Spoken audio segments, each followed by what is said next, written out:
La quête de liberté, c'est une aventure, justement. Une aventure où on entre dans un temps mythique, puis un espace qui est sacré.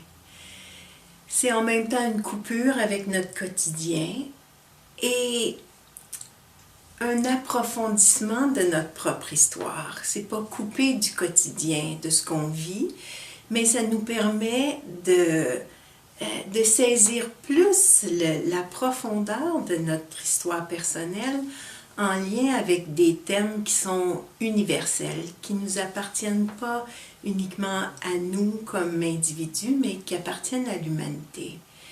Mais qu'on vit chacun, par contre, d'une façon vraiment unique et personnelle. C'est l'histoire d'une vie, finalement, mais de la vie aussi, qui commence par la naissance, qui a une durée que je pourrais appeler le voyage et qui peut devenir une quête véritablement, et qui se termine par la mort, et qui se continue par une renaissance. Et c'est vrai à l'intérieur d'une vie, mais dans une vie, il y en a beaucoup de morts et de renaissance. Dans cette vie-là, on cherche aussi à unir les pôles à l'intérieur de nous, le féminin et le masculin.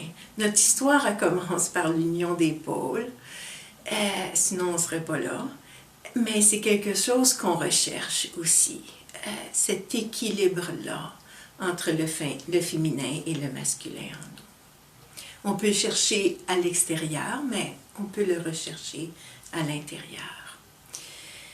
Dans ce voyage-là, il y a des épreuves que je pourrais appeler l'adversité. Il y a des épreuves qu'on rencontre, mais qui fait découvrir le héros en nous.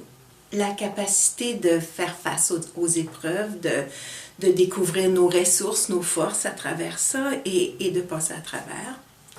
Et d'en ressortir plus libre, plus vivant. Et ça, c'est les paires d'opposés, les grands thèmes qu'on va aborder dans la quête de liberté. Mais le principal, c'est le soi, qui est le centre de notre être. Et ce lieu-là où les opposés s'unissent.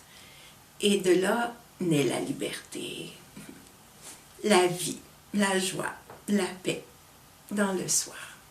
C'est sûr que chacun de ces thèmes-là pourrait être approfondi, puis ce serait intéressant d'en dire un peu plus concrètement. La mort, la renaissance, comment ça se vit dans notre vie.